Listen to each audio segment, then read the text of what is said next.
People of the world, hello and welcome to Marketing as a Foreign Language, episode 108. Ted Cruz yelling at Twitter CEO Jack Dorsey. Ooh, okay. Who the hell elected you? Are some of the words being spoken in today's politic. We're going to take a look at the back and forth between Dorsey and Congress people, using CNN.com, FoxNews.com, Vox.com, and News.yahoo.com to try to get something representing all sides, if at all possible. This one's going to be a good one. Stay tuned for the analysis.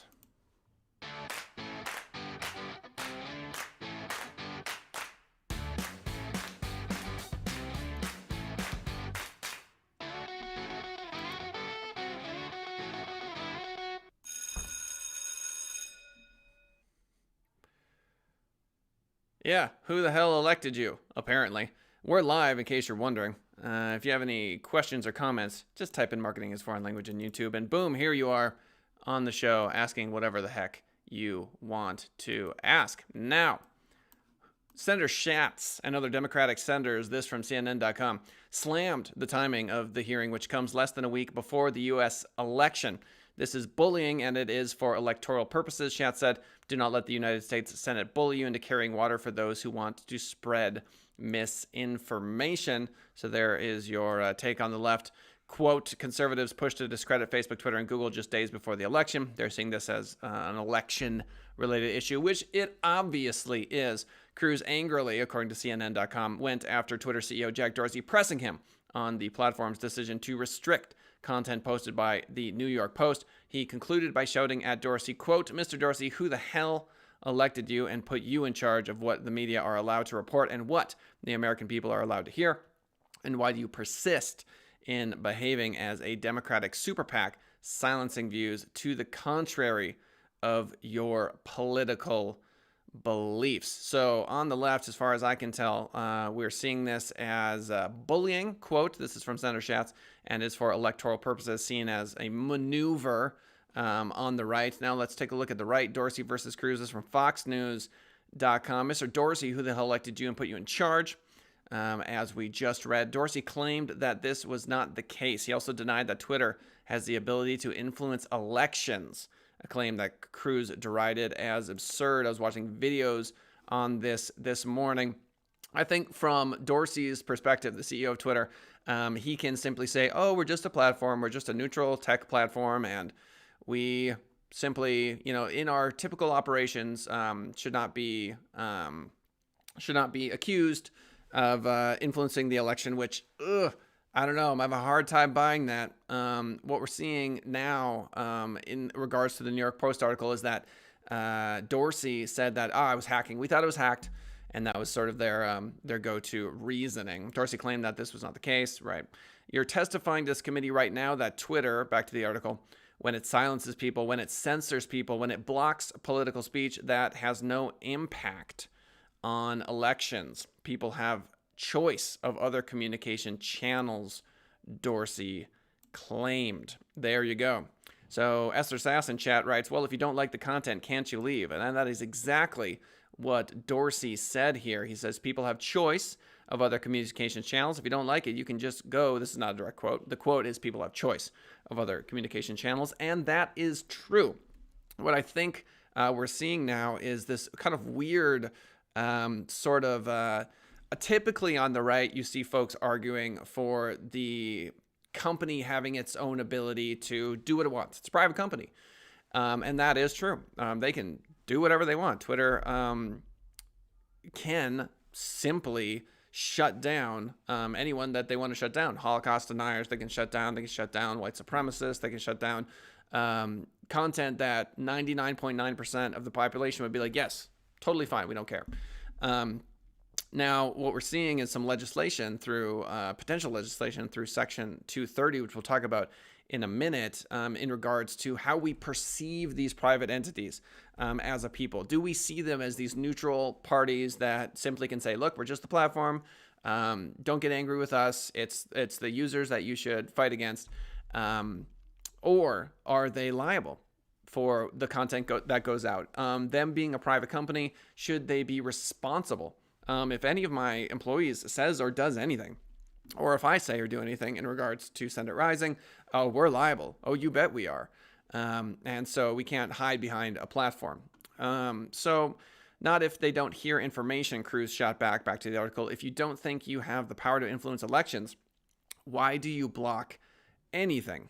Dorsey claimed that his policies are, quote, making sure more that voices on the platform are possible, which is done by silencing abuse and harassment. He did admit that the policy under which the post story was censored was flawed, and that other users should not have been blocked from sharing links to it. The press secretary, McEnany, for example, he claimed that individual users could now share the post story, but soon after Cruz tweeted that this was still not the case. So silencing abuse and harassment.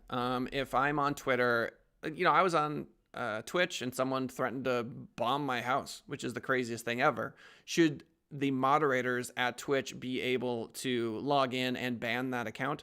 Yeah, of course. I think most people would agree that that is perfectly fine. This election is so heated that this brings to the fore just how powerful the social media platforms have become and how they can influence an election, especially when we're looking at Florida, Ohio, when we're looking at the swing states. They could be decided by a few thousand votes, and I would argue that Twitter has at least that much influence. Now, they are letting a lot slide, obviously, and I think if they are going to remain this sort of neutral party, they have to be very wary of what they censor. I feel like there's a lot of backlash on the right where folks are going to start boycotting these platforms and are going to stop using them.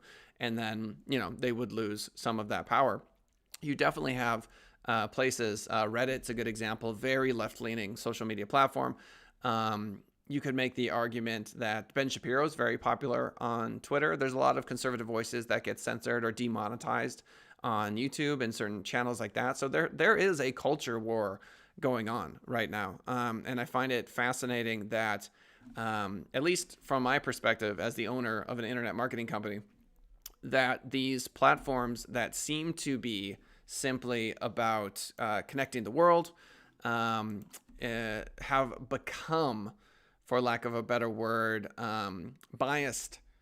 And if you are in agreement with them, then you think, great, fantastic, I'm for it, good for them. And if you disagree with them, there aren't that many things you can do because they're private companies. So if we were to flip the script, if something Biden had said was censored, I believe there would be outrage on the left, and there should be. So is there some sort of truth to the matter here? Is there some sort of perfect referee? And I think the short answer is no. I think I'm reminded of LeBron James. There's a clip of him when he's dribbling a basketball. He picks it up and just starts dribbling again. And the defender, just someone who's not a big name in basketball, is absolutely perplexed. He looks to the referee. He looks at LeBron. He looks to the referee. He looks back and he's like, what? And the reality is that there's a different set of rules. If you're LeBron James, the games get called differently by the refs. And so I think with this Hunter Biden case, which we're going to, in this next article, look at, Jack Dorsey's response was, no, we don't have evidence that it isn't true. Now, I am reserving judgment on the facts of this because I don't think we have them yet, honestly. I think that the whole Hunter Biden laptop leaking to Giuliani story is going to last for months and months and months. I don't know the truth on this one, and I think it's going to take quite a long time to understand the full depth and breadth of what exactly happened. And so that is not typically what you're going to hear from most talking heads, because the clicks come from jumping to conclusions, and I'm not going to do that. So Section 230, what exactly is it that we're talking about here? So the hearing of this this congressional hearing was titled, "Does Section 230's sweeping immunity enable tech bad behavior?" A lot of alliteration. Let's do that one more time. Does Section 230's sweeping immunity enable big tech bad behavior?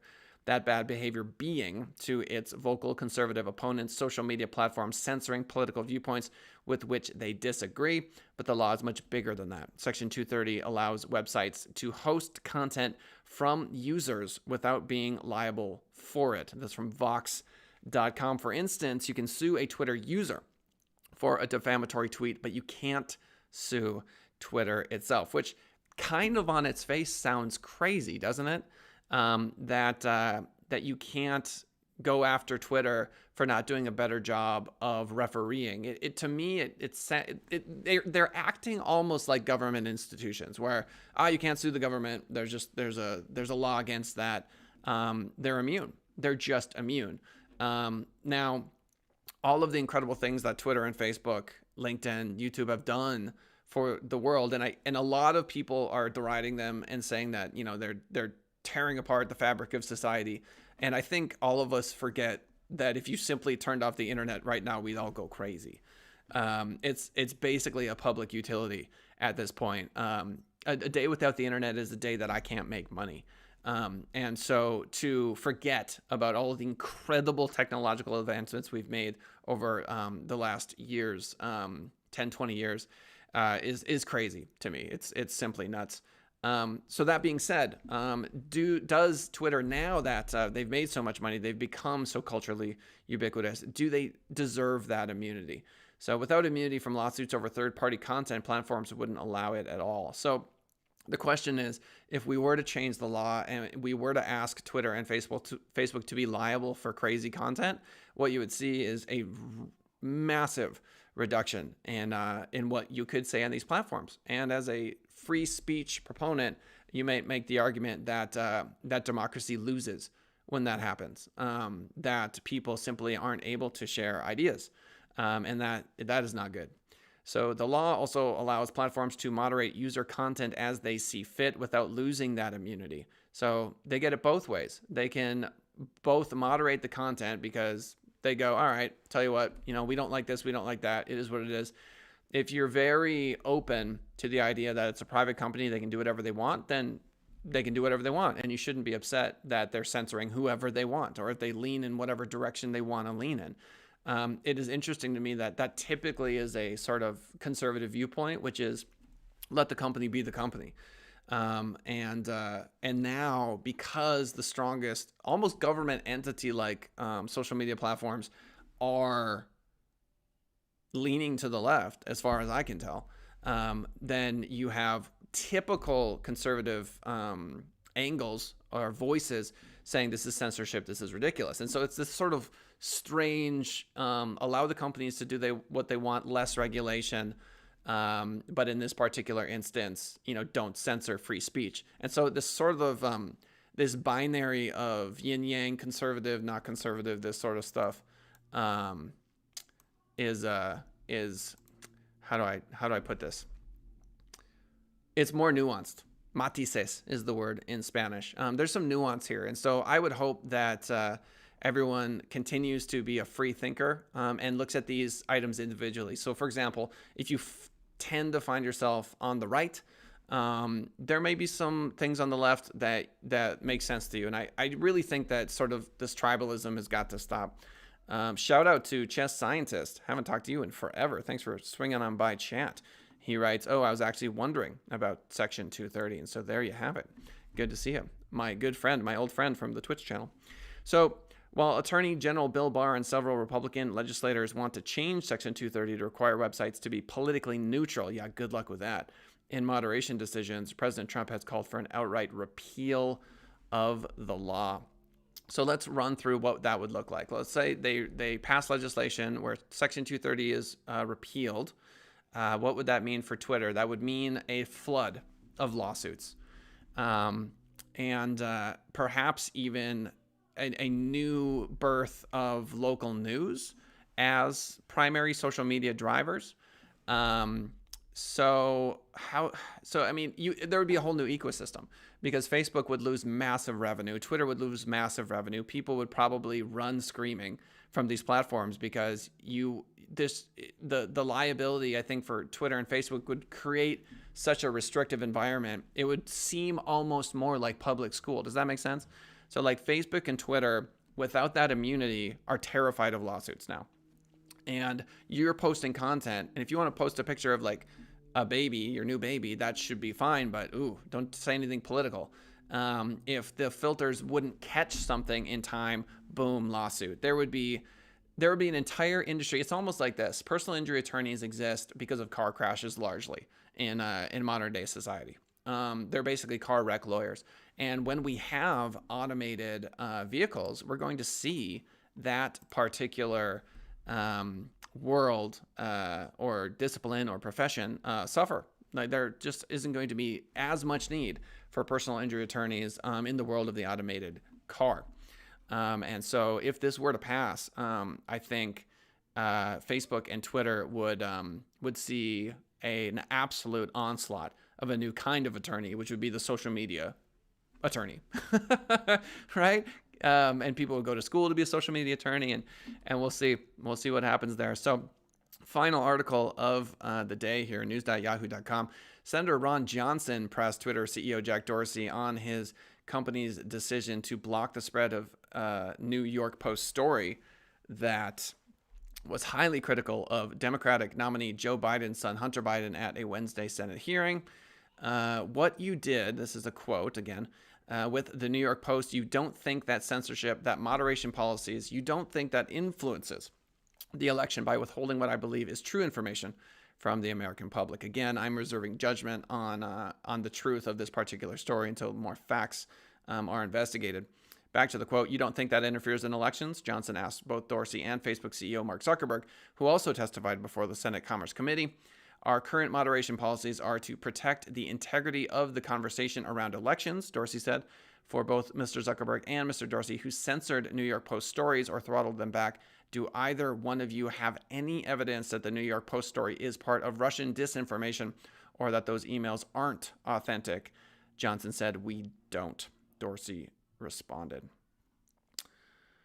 So the fact that there isn't evidence right now that this is part of Russian disinformation is relevant, but I wouldn't say it's a knockout punch. And what I mean by that is Jack Dorsey may not know whether or not it's true. He admits that the censoring of the tweet was wrong. They thought it was hacked. That feels sort of like a cover or something you say after the fact so that you don't get in too much trouble. I think Zuckerberg and Dorsey are starting to feel the heat, and all of that pressure of all that money and success they've experienced in their life is really starting to tunnel into their psyche.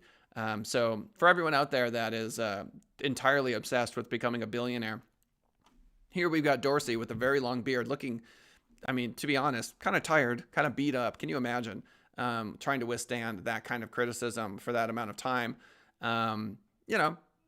There's a flip side to that sort of wealth. What are my feelings about censorship? I feel like because we are in the election cycle, I feel like this is the final moment of a boxing match where there's like 3 seconds left on the clock. And this is just a big right haymaker. And they're throwing wild punches as we near the finish line. This election cycle, to me, because of the pandemic, I would argue, is so globally important that everyone is all in. Everyone has pushed their chips completely forward on the table. So let's go over the questions we've got here in chat. Chess Scientist writes, just anytime the government tries to intervene into social media, something's going to screw up. You're going to inherently hurt democracy. So that's why there's no huge pieces of legislation. Referring to it, he continues, I also love the hypocrisy of our government. Sometimes we have intervened in over 80 elections, and the minute someone interferes with ours, we rage. So if you want to have your voice heard on the show, please do join us for the live show and leave a comment in chat. Thank you to both Esther and Chess Scientist for doing that today. Appreciate it. If you want to leave us a comment via email, you're listening to us on Spotify or iTunes after the fact, info@senditrising.com. That's info@senditrising.com. You can shoot us your question. If we like it, we'll feature it on the show. And then, of course, you can join us for the live show, 10:30 a.m. Pacific Standard Time, every single Monday through Friday. Just type in marketing as a foreign language into YouTube. Subscribe, notification bell. You know the drill. Thank you, everyone, for swinging on by the show today. I appreciated the comments. Thought this one was a good one. Let me know your thoughts on Section 230. I'm really curious in the comments section below if you're listening to us on YouTube. Thanks so much. See you next time.